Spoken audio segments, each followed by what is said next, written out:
देश की राजधानी प्रदेश की राजधानी में जिस तरह से प्रदूषण का स्तर बढ़ गया है, वहीं आपको बताया कि प्रदेश सरकार कई तरह के अभियान प्रदूषण को नियंत्रित करने के लिए चला रही है। लेकिन आज जिस तरह से हम बात करने वाले हैं हिंदू आर्मी के प्रदेश महासचिव मुलायम यादव से, जिनसे जानते हैं कि आखिर हिंदू आर्मी जिस तरह से आने वाले पर्व दीपावली को किस तरह से देखती है और पर्यावरण और बढ़ते प्रदूषण पर उनका क्या कहना है। ये बातों का सिलसिला शुरू करते हैं और जानते हैं मुलायम सिंह से, जो कि हिंदू आर्मी में लगातार काम कर रहे हैं और लोगों को जागरूक करने का भी प्रयास कर रहे हैं। भी जानते हैं कि आखिर इस दीपावली पर किस तरह से लोगों को जागरूक करेंगे बढ़ते प्रदूषण को लेकर और किसानों की जो बड़ी समस्या पराली को लेकर है, जिस पर प्रदेश के मुख्यमंत्री ने राहत देने का काम किया है और प्रशासन उनको राहत दे रहा है या नहीं दे रहा है। आइए बातों का सिलसिला शुरू करते हैं। सौरभ जी, आखिर बताएं कि बढ़ते प्रदूषण को किस तरह से देखते हैं आने वाले पर्व को देखते हुए। देखिए, जहाँ तक की बात करें अगर अपने शहर के यहाँ जिस तरीके से प्रदूषण का स्तर काफ़ी बढ़ा हुआ है जी, और प्रदेश की राजधानी देश की राजधानी लगभग दोनों ही जगह पर प्रदूषण का स्तर काफ़ी ज़्यादा बढ़ चुका है। तो जिस तरीके से आज सबसे बड़ी समस्या इसकी ये है, इतना ट्रांसपोर्ट, जितनी ज़्यादा तादाद में वाहन जो आ रहे हैं रोड पर, रोज़ नए नए आ रहे हैं, तो कुछ पुराने भी हैं जो लगभग उनका टाइम हो चुका है। बिल्कुल। तो जिस तरीके से वाहनों का लगातार बढ़ोतरी होना शहर में पॉल्यूशन का बहुत बड़ा इश्यू बन चुका है।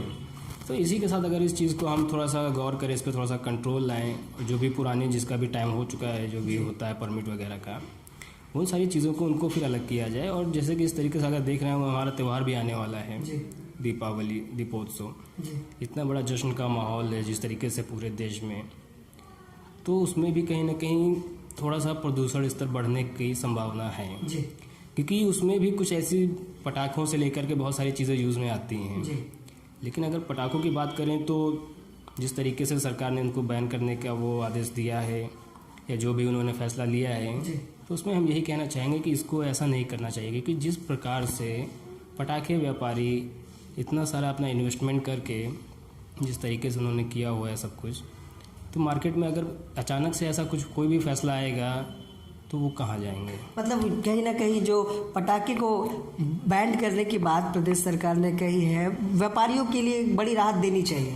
जी बिल्कुल, व्यापारियों को एक बड़ी राहत देनी चाहिए। अगर उनको ऐसा ही कुछ करना था तो थोड़ा सा टाइम पहले लेकर के वो ऐसा कर सकते थे, ताकि जो भी पटाखा व्यापारी हैं, इन्होंने पता नहीं कौन कहाँ से किस तरीके से कहाँ से पैसा लाया, किस तरीके से लगाया, उसने इन्वेस्ट ही तो किया है तक, क्योंकि अभी तक तो वैसा कुछ हुआ नहीं जो उसका सेल हुआ तो उसका कुछ प्रॉफिट मिले। अभी तक तो उसने इन्वेस्ट ही किया हुआ है। तो अगर इस तरीके से पूरा बैन ही कर देते हैं तो बहुत ज़्यादा नुकसान हो जाएगा। जी अच्छा सर, मुलायम जी ये बताया कि किस तरह से देखते हैं जो किसानों की बड़ी समस्या इस समय आ रही है, क्योंकि प्रदूषण भी बढ़ गया और आखिर किसान को जो अगली फसल बोनी है उसके लिए कहीं ना कहीं पराली जलाना उसकी मजबूरी होती है और प्रशासन किसानों पर बड़ी कार्रवाई भी कर रहा है, किसानों पर मुकदमे भी दर्ज कर रहा है पराली जलाने को लेकर।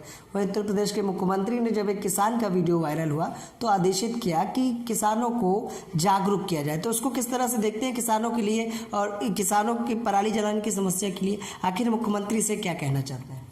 देखिए, मैं इस प्रदेश के अपने मुख्यमंत्री माननीय श्री आदित्यनाथ जी से यही कहना चाहूँगा कि किसानों की जो भी गंभीर समस्याएं हैं, और जाहिर सी बात है ये बहुत ही गंभीर समस्या है, दोनों ही तरीके से गंभीर समस्या है। एक तो हमारे पर्यावरण के लिए जो पराली जलाई जा रही है, दूसरी ये कि आखिरकार किसान ऐसा कर क्यों रहा है। क्योंकि अगर उसको कोई उचित माध्यम से कुछ किसी भी तरीके से उसको अगर उसका लाभ मिलता है कि हाँ उसको ऐसा ना करना पड़े तो वो ज़्यादा बेहतर है। और ये सारी सुविधाएं प्रशासन ही मुहैया करा सकता है, ना कि हम और आप।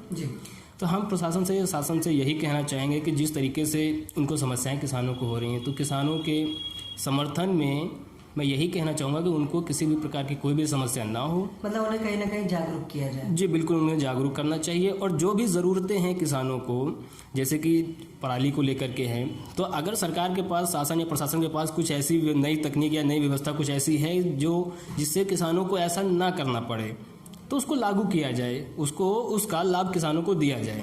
मेरे हिसाब से वो ज़्यादा बेहतर है। जी सौरभ जी, आखिर बताया आने वाले पर्व पर हिंदू आर्मी जिस तरह से पूरे भारत में काम कर रही है, आपके संगठन के काफ़ी संख्या में पदाधिकारी हैं, किस तरह की शुभकामनाएं और इस पर्व पर किस तरह के देशवासी प्रदेशवासियों को शुभकामनाएं देना, आखिर इस पर्व पर क्या कहना चाहेंगे? देखिए, मैं पूरे प्रदेश के सभी प्रदेशवासियों को दीपावली की बहुत बहुत शुभकामनाएं देना चाहता हूँ। लेकिन उसके साथ में मैं ये भी कहना चाहता हूँ कि देखिए, दीपोत्सव हमारा बहुत ही एक ऐसा महत्वपूर्ण पर्व है जिसकी अपने आप में एक अलग ही महिमा है। तो हम यही कहना चाहेंगे कि दीपावली अपने सभी हिंदू रीति रिवाजों के साथ त्यौहार मनाया जाए। पटाखों का इस्तेमाल करें, लेकिन थोड़ा सा कंट्रोल में रह करके, जिससे कि पर्यावरण को भी नुकसान ना हो और अपना त्यौहार भी अच्छे तरीके से हम मना सकें। ठीक है, तो ये थे हमारे साथ सौरभ, यानी यूँ कहें कि हिंदू आर्मी के प्रदेश महासचिव मुलायम सिंह, जिन्होंने बताया कि इस पर्व को किस तरह से आप मनाएं, बढ़ते प्रदूषण को ध्यान में रखे। वहीं उन्होंने बताया कि पटाखा व्यापारियों की जो बड़ी समस्या है इस पर्व को लेकर, जहां उत्तर प्रदेश की सरकार ने इस पर बैन लगाने की बड़ी बात कही है। वहीं पराली जलाने की समस्या जो किसानों को है, उत्तर प्रदेश के मुख्यमंत्री द्वारा जो आदेशित हुआ है उसको प्रशासन किस तरह से फॉलो करे, किस तरह से किसानों को जागरूक करें। फिर मिलेंगे किसी खास बात के साथ, किसी खास शख्सियत के साथ। नमस्कार।